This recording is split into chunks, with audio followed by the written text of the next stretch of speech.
निवाले की चिंता, quarantine centre बनाने में लगने वाले पैसे की चिंता, दवा की चिंता, ये केवल सरकारों ने ही नहीं की। इस देश का एक भी सरकारी कर्मचारी ऐसा नहीं बचा जिसने अपनी तनख्वाह का एक हिस्सा इस कोरोना त्रासदी में सरकार को समर्पित नहीं किया कि हमारे जो वंचित वर्ग के भाई बहन हैं, संकटग्रस्त भाई बहन हैं, उनकी मदद में ये हमारी आहुति है। क्या अकेले सरकारों ने किया? क्या अकेले सरकारें कर सकती हैं? कौन सा विभाग किस राज्य में बचा जिसने जाके 10 करोड़, 20 करोड़, 50 करोड़, 100 करोड़ का चेक नहीं दिया राज्य सहायता कोष में? बताइए मुझे। सिपाही से लेकर डीजीपी तक, पटवारी से लेकर प्रमुख सचिव राजस्व तक, कोई बचा क्या? तब ये बात ठीक नहीं, तब ये बात ठीक नहीं। मैं कहता हूं, जो हम लोग करने से डर रहे थे, हम लोग अपने बचाव के रास्ते खोज रहे थे कि भाई हमको ना कोई छू ले, हम किसी को ना छू जाए। WHO ने कहा था 1 मीटर की दूरी रखो, हम 100 मीटर की दूरी पर छुपे थे। ये लोग अमरौती खा के आए थे क्या? ये संजीवनी थी इनकी जेब में कि ये निर्भय होके जूझ गए कोरोना से, क्या आओ 2-2 हाथ करेंगे?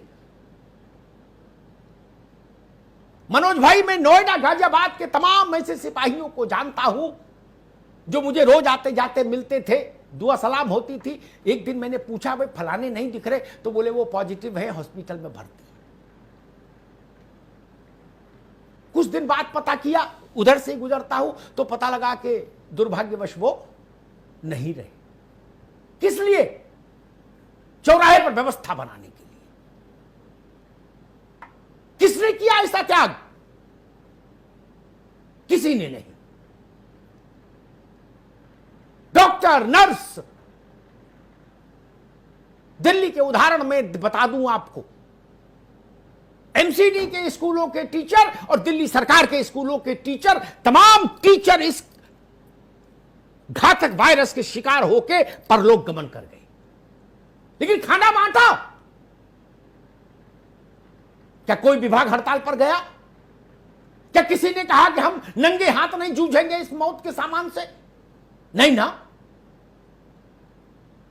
और एक बात और कह दूं मित्र, पीपीई किट से भी मृत्यु से बचाव संभव नहीं पूरी तरह। ये हमने देख लिया बड़े बड़े सरकारी अस्पतालों में जब डॉक्टर संक्रमित हुए। लेकिन उनकी सोचो, पूरे देश में कोई सिपाही मुझे बता दो, पैरामिलिट्री फोर्स का स्टाफ का जवान बता दो जो पीपीई किट पहन के रहा हो? नहीं ना, उसको तो कोई किट नहीं मिली। मौत से 2-2 हाथ किए, कंटेनमेंट जोन में जाकर किए। रावण की लंका है कंटेनमेंट जोन, रावण की लंका।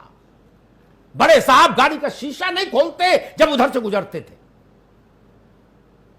वहां ननकू छिड़काव करता था जी। एक 10 रुपया का मास्क लगा के, 10 रुपया का मास्क लगा के, और 20 रुपए के वो प्लास रबर वाले वो दस्ताने पहन के। वो 3 लेयर पीपीई किट में नहीं गया, देश भर में नहीं गया। ये 2 करोड़ लोग जो माइग्रेट होकर आए, अपने अपने राज्यों में आए, इनकी देखरेख में कौन आदमी लगा?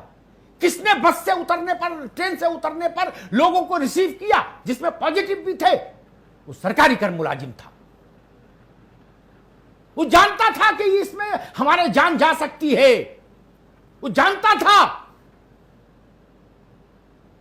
मैं तो कृतज्ञता से भर गया ये दृश्य देखकर। बड़ी धारणाएं खराब थी, सरकारी आदमी है, मौज मारते हैं, रिटायरमेंट के बाद पेंशन भी लेते हैं, सब कुछ निजी कर दो, प्राइवेटाइज कर दो, सरकारी कर्मचारियों को हटाओ। एक भाव चल रहा था देश में। देश को भी सबक मिला, देश को भी पता लगा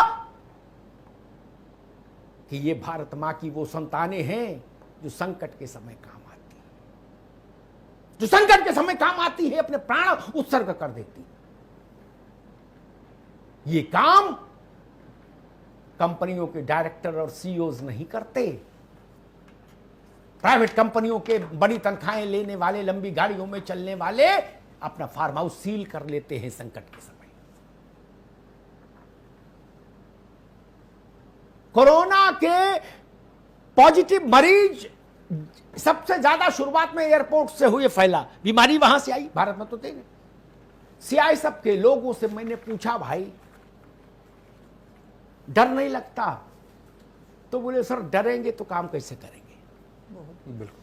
ये बात कोई दूसरा बोल सकता है क्या? कोई नेता अभिनेता बोल सकता है क्या? नहीं बोल सकता मित्र। इस त्याग का सम्मान होना चाहिए, इस तपस्या का सम्मान होना चाहिए, इस कुर्बानी का सम्मान होना चाहिए।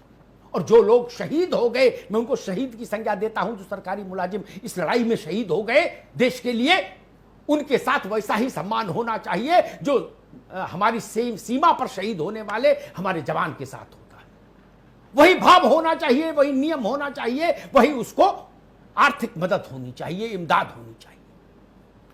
और अगर उस सरकारी कर्मचारियों के लिए हम आज पुरानी पेंशन पर विचार नहीं करते तो मुझे लगता है ये देश के स्तर पर नाइंसाफी होगी। भविष्य जब इतिहास लिखेगा तो वो हमारी भूमिका पर उंगली उठाएगा, ये ध्यान रखिएगा। धन्यवाद।